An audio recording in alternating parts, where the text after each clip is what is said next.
নমস্কার, জয় শ্রী গণেশ। স্বাগতম আপনাদের প্রত্যেককে। আজকে আলোচনা করব বৃষ রাশি নিয়ে। বৃষ রাশির জড়ত্ব যোগ থেকে মুক্তি। বৃষ রাশির জাতক জাতিকারা একটা বিশেষ যোগ থেকে মুক্তি পেতে চলেছেন, যে যোগটি হলো জড়ত্ব যোগ। দেখুন, জড়ত্ব যোগ কি সেটা তো আগে বুঝতে হবে, কোথায় ছিল সেটা বুঝতে হবে, মুক্তি হবে কেন সেটা বুঝতে হবে, হলে কি কি লাভ হবে সেটা বুঝতে হবে। দেখুন, বিশুদ্ধ জ্যোতিষ নিয়ে আমরা আলোচনা করি, কিন্তু উইথ লজিক। আমরা লজিক নিয়ে আলোচনা করতে পছন্দ করি। যে একটা প্রেডিকশন আমরা করছি, একটা তথ্য আমরা দিচ্ছি, সেই তথ্যের ব্যাকগ্রাউন্ডে কি কি লজিক আছে সেটা আমরা জানার চেষ্টা। রাহু মার্কারি যুক্ত হলেন, জড়ত্ব যোগের সৃষ্টি হল। রাহু মার্কারির এই যোগটিকে আমরা জড়ত্ব যোগ বলি। জড়ত্ব যোগ যখন তৈরি হলো, কোথায় তৈরি হলো? আপনার 10th হাউসে। 10th হাউস মানে আপনার কর্ম, আপনার সম্মান, প্রফেশন, চাকরি হোক, ব্যবসা হোক, সবকিছুই ওই 10th হাউস। আজকে 10th হাউসের এই জড়ত্ব যোগ থেকে মুক্তি পাচ্ছেন কবে? 11th April. কি কি প্রবলেম হলো দেখুন, হয়তো অতটা ইম্প্যাক্ট সবার ক্ষেত্রে আসেনি, বাট অনেকের লাইফে ইম্প্যাক্ট এসেছে। অনেকের চাকরি নট আউট হয়েছে, অনেকের চাকরি আউট হয়েছে, অনেকের নতুন চাকরি পেয়েছেন, অনেকের চাকরি গেছে। চাকরিতে আনস্টেবিলিটি প্রচুর পরিমাণে আমরা দেখেছি বৃষ রাশির। চারিদিক থেকে মনে হচ্ছে একটা পজিটিভ ভাইবস, বাট আপনি যখন ফাইন্ড করতে যাচ্ছেন, where is the positive vibes, কোথায় সেটা নেই। এই প্রবলেমটা মেনি অফ ইউ, আপনারা অনেকে কিন্তু ফেস করতে পারলেন।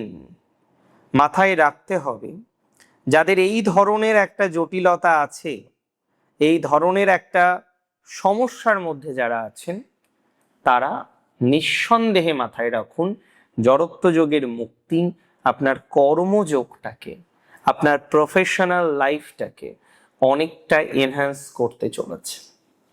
জড়ত্ব যোগের মুক্তি আপনার জীবনচক্রটাকে অনেকটা সাজিয়ে দিতে চলেছে, অ্যান্ড এটা কিন্তু হবে। জড়ত্ব যোগের মুক্তি আপনার কর্মজীবনে সফলতা আনবে,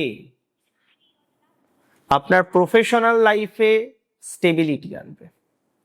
যাদের দীর্ঘদিন ধরে, দীর্ঘ সময় ধরে চাকরির জায়গাটাকে স্টেবল করতে পারছেন না, বারবার আনস্টেবল হচ্ছে, ইউ আর ওয়েল প্রিপেয়ার্ড, যোগ্যতা আছে, তাই না? সব কিছু থাকা সত্ত্বেও you are not very stable. তো যারা স্টেবল নন, আই রিপিট, যারা স্টেবিলিটি পাচ্ছেন না, যারা কনফিউশনে আছেন, যারা টেনশনে আছেন, সেই টেনশন থেকে মুক্তির সম্ভাবনা রয়েছে। চাকরি জীবনে বা অন্যান্য বিষয়বস্তুতে আমরা হেল্প পাব। আপনার অনেকেরই দেখতে পারবেন যে সেলফ প্রফেশনাল একটা গ্রোথ রয়েছে, সেলফ প্রফেশনে গ্রোথ হবে, because many of you are doing self profession. So যারা সেলফ প্রফেশনে আছেন, স্বনিয়ন্ত্রিত পেশা বা বৃত্তির সাথে সংযুক্ত হলেন, সংযুক্ত আছেন, তারা কিন্তু প্রফেশনাল ডেভেলপমেন্টটা দেখতে পারবেন, তারা কিন্তু প্রফেশনাল পজিটিভিটিটা দেখতে পারবেন। আমি বিশ্বাস করি, জানেন তো, যে আপনার প্রফেশনাল জায়গাটা মোরাললেস শুভ, আপনার প্রফেশনাল পজিটিভিটিটা মোরাললেস শুভ। একটা কথা মাথায় রাখতে হবে, কর্মজীবনের ক্ষেত্রে ম্যাসিভ গ্রোথ আমরা পাবই। কর্মের স্টেবিলিটির ক্ষেত্রে ম্যাসিভ গ্রোথ কিন্তু আমরা লক্ষ্য করতে পারবো। কর্মের ডেভেলপমেন্টের ক্ষেত্রে ম্যাসিভ গ্রোথ আমরা লক্ষ্য করতে পারবো। আপনার জীবনে, আপনার জীবন চক্রে স্টেবিলিটি বাড়বে, সেটা চাকরি হোক, সেটা ব্যবসা হোক, সেটা সেলফ প্রফেশন হোক, এনিথিং, কোনো একটা প্রফেশনে আপনি যদি যুক্ত থাকেন। রাস্তাটা পাল্টে যাচ্ছিল। মূল সমস্যাটা কোথায়? যে রাস্তায় গেলে আপনার সুবিধা হতো, আপনি সেই রাস্তায় না গিয়ে আপনি বারবার রাস্তা পাল্টিয়ে ফেলছিলেন। আমি মনে করি আপনার এই রাস্তা যারা পাল্টিয়ে ফেলছিলেন, এবং অনেকে, আমি অবাক, আপনি চাকরি করতেন, ঈশ্বরের অসীম কৃপায় ভালো ছিলেন, মাঝে একটা ডিস্টারবেন্স আসলে, আপনি চাকরি ছেড়ে ব্যবসা শুরু করলেন, ব্যবসাতেও হয়েছে তো শান্তি হয়েছে। বুঝতে হবে যে আপনার জন্য কোনটা বেটার, কোনটা করলে ডেভেলপমেন্ট হবে, সেই জিনিসগুলো আমরা করব। যেটা আপনার জন্য ভালো সেটা করব, যেটা ভালো নয় সেটাকে অ্যাভয়েড করব, সেটা করব না।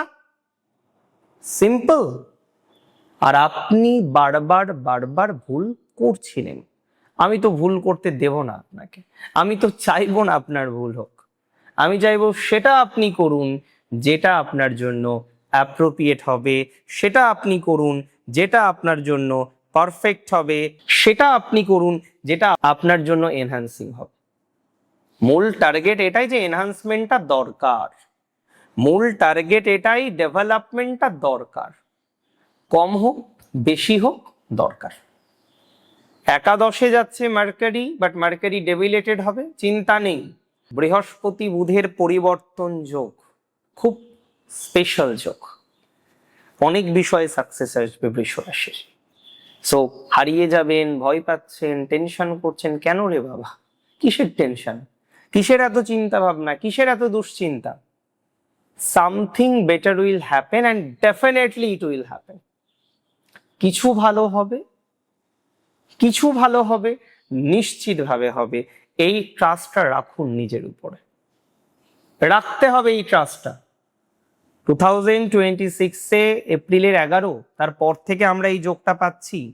This is a very very very great combination. জড়ত্ব যোগ থেকে মুক্তির কম্বিনেশন আপনার জীবনচক্রে, আপনার ক্রিয়েটিভিটিতে। আপনার অনেকে আছেন বৃষরাশির, তারা অত্যন্ত বেশি ক্রিয়েটিভ। সো ক্রিয়েটিভিটি নিয়ে যদি কিছু পরিকল্পনা থেকে থাকে, যদি কোনো ফিউচার পরিকল্পনা থেকে থাকে, আমি মনে করি এটা আপনার জন্য শুভ ফলাফলকে রিপ্রেজেন্ট করে। ফিউচার পরিকল্পনা যদি থেকে থাকে, এটা আপনাকে ডেভেলপমেন্ট দেবে, 100% দেবে। যদি আপনার কোনো ফিউচার পরিকল্পনা থেকে থাকে না, ক্রিয়েটিভিটিটাকে আপনি আপনার প্রফেশন বানাবেন, ক্রিয়েটিভিটিটাকে আপনি আপনার প্রফেশনাল জায়গায় নিয়ে আসবেন, সেটা আপনাকে ব্যাপক ডেভেলপমেন্ট দিতে পারে। সো ক্রিয়েটিভ যারা, ক্রিয়েটিভিটি নিয়ে যারা আছেন, তারা সুস্থ স্বাভাবিক ফলাফল পাবেন। ক্রিয়েটিভ যারা, ক্রিয়েটিভিটি নিয়ে যারা আছেন, তারা অনেকটা অগ্রগতির ফলাফল পাবেন, 100% পাবেন। আর্টিস্ট আছেন যারা, কালচারাল বিভিন্ন ইভেন্টে যারা আছেন, তারা 100% ভালো ফলাফল পাবেন। আর একটা কথা মাথায় রাখতে হবে, দেখুন বিভিন্ন রকম প্রবলেম আসে লাইফে। কিছু কিছু সময় দেখবেন একটা সাডেন, যেটা ভুলই করেননি তার দোষ নিয়েও বসে আছেন, কিছু করার থাকে না, জীবনটা তো অনেকটা বড়। সুতরাং আমি মনে করি এই ট্রানজিট একটা বড় অবস্টাকল থেকে আপনাকে টেনে বের করে নিয়ে আসবে, এবং totally related with finance, profession, creativity, even relationship. অনেকে ভুল রিলেশনশিপে ছিলেন, ভুল প্রেমে ছিলেন, ভুল ম্যাটারে কানেক্টেড ছিলেন। এই যে ভুল বিষয়গুলির সাথে কানেক্টেড থাকেন, সংযুক্ত থাকেন, যুক্ত থাকেন, এই ভুল বিষয় থেকে বেরোনোর মতো টেন্ডেন্সি আমি কিন্তু এক্সপেক্ট করতে পারছি। অনেক ভালো থাকুন, দিন শেষে আপনি সুস্থ থাকুন, স্বাভাবিক থাকুন, সমৃদ্ধি আর সুখ। জয় শ্রী গণেশ।